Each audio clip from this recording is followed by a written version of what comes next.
ନିଜକୁ ଶିଖରରେ ପହଞ୍ଚାଇବାକୁ ହେଲେ ସଫଳତାର ମନ୍ତ୍ର ପ୍ରଥମେ ବୁଝନ୍ତୁ, ତାପରେ ଶିଖନ୍ତୁ ଏବଂ କରି ଦେଖାନ୍ତୁ। ଯଦି ଆପଣ ବି ସବୁ କାମରେ ବିଫଳ ହେଉଛନ୍ତି, ତେବେ ଏହି ସଠିକ୍ ତରିକା ଜାଣି ନିଅନ୍ତୁ।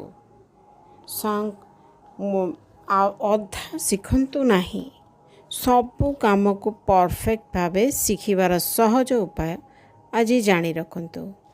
ଆଜି ହିଁ ଶିଖନ୍ତୁ ସବୁ କାମକୁ ସଠିକ୍ ଭାବେ କିପରି କରିହେବ ତାହାର ରହସ୍ୟ। ନମସ୍କାର।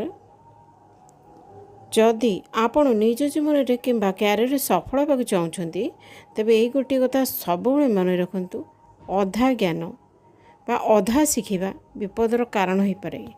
ଯେକୌଣସି କାମ ଆରମ୍ଭ କରିବା ପୂର୍ବରୁ ତାକୁ ଭଲ ଭାବରେ ବୁଝିବେ ଏବଂ ସଠିକ୍ ପ୍ରଣାଳୀରେ ଶିଖିବା ନିହାତି ଜରୁରୀ ଅଟେ।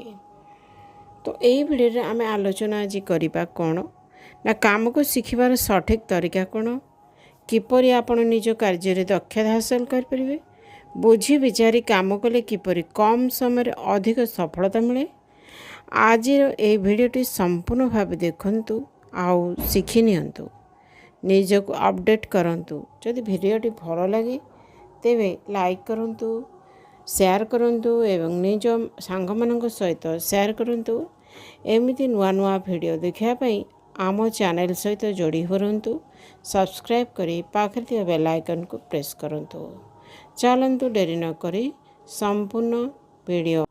ସମ୍ପୂର୍ଣ୍ଣ କଥା ଶିଖିବା। ଦେଖନ୍ତୁ, ଆଜିକାଲି ଯୁଗରେ ଆମେ ଘରେ ବସି ରହିଛେ, ପାଠ ପଢ଼ିଛେ ସତ, କିନ୍ତୁ ତାକୁ ସମ୍ପୂର୍ଣ୍ଣ ଭାବେ ବ୍ୟବହାର କରିପାରୁନାହିଁ। ଯଦି ହାଉସ୍ ୱାଇଫ୍ ହେଇଯାଉଛୁ, ତେବେ ଆମ ପାଠପଢ଼ା ସେ ଅଧାରେ ରହୁଛି। ସେ ପାଠପଢ଼ା ପଢ଼ିକି ବି କିଛି ଲାଭ ହେଉନାହିଁ।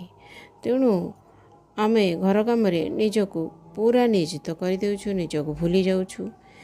ଏସବୁ କାମ ଭିତରେ ଆମ ନିଜକୁ ନିଜେ ଭୁଲି ଯାଉଛୁ। ଏତିକି କଥା ମନେ ରଖିବା ଯେ ଆମେ କେବଳ ଜଣେ ଗୃହିଣୀ ନୁହନ୍ତି ବା ଆପଣ କେବଳ ଜଣେ ଗୃହିଣୀ ନୁହନ୍ତି, ଆପଣ ଏ ଘରର ଜଣେ ମୂଳଦୁଆ। କିନ୍ତୁ କେବେ ଭାବିଛନ୍ତି କି ପରିବାରର ସବୁ ଦାୟିତ୍ୱ ତୁଲାଇବା ସହିତ ଯଦି ଆପଣ ନିଜର ଏକ ସ୍ୱତନ୍ତ୍ର ପରିଚୟ ସୃଷ୍ଟି କରିପାରନ୍ତେ, କିଭଳି ହୁଅନ୍ତା? ଘରର କାମ ସରିବା ପରେ ଆପଣଙ୍କ ପାଖରେ ନିଶ୍ଚିନ୍ତ ଭାବରେ 2ରୁ 3 ଘଣ୍ଟା ଫ୍ରି ରହୁଥିବ ବା ଆପଣ ବସୁଥିବେ। ସେହି ସମୟକୁ ଆପଣ କ'ଣ କରୁଛନ୍ତି ନା ସୋସିଆଲ ମିଡ଼ିଆରେ ବିତାଉଛନ୍ତି, କି ଅନ୍ୟର କଥା ଗପିବା ଆରମ୍ଭ କରିବା, ଏସବୁରେ ବିତେଇ ସମୟ ନଷ୍ଟ କରୁଛନ୍ତି। ତ ସେହି ସମୟକୁ ଆମେ କେମିତି ଉପଯୋଗ କରି ଅନଲାଇନ୍ରେ ନିଜେ 2 ପଇସା ଇନକମ୍ କରିପାରିବା, ଯାହାଫଳରେ ଆମର ଇନକମ୍ ଆସିଲେ ଆମକୁ ଲୋକ ସମ୍ମାନ ଦେବେ। ଦେଖନ୍ତୁ, ପଇସା ହିଁ ସବୁ। ପଇସା ନଥିଲେ କିଛି ନାହିଁ। ସମସ୍ତେ ଦୌଡ଼ିଥାନ୍ତି ପଇସା ରୋଜଗାର କରିବାକୁ। କିଏ ଜବ୍ କରୁଛି ତ ଦିନରୁ ରାତି ପର୍ଯ୍ୟନ୍ତ ଖଟି ଖଟି ସମୟ ଦେଉଛି, ଆଉ ପଇସା ଆଣୁଛି, ସେତିକି ବି ଅଣ୍ଟୁନି, ପୁଣି ତା'ର ବିକଳ୍ପ ବ୍ୟବସ୍ଥା ସେ ଖୋଜୁଛି। ତ ଆମେ କ'ଣ କରିବା, ଆମର ଗୃହିଣୀମାନଙ୍କ ପାଇଁ ଅତି ସହଜ, ସରଳ ଆଉ ସୁରକ୍ଷିତ ବ୍ୟବସାୟ ବା ନିଜର ଏକ ସ୍ୱତନ୍ତ୍ର ପରିଚୟ ସୃଷ୍ଟି କରିବା ପାଇଁ ଏକ ସୁବିଧାଜନକ ଉପାୟ ଆସିଛି।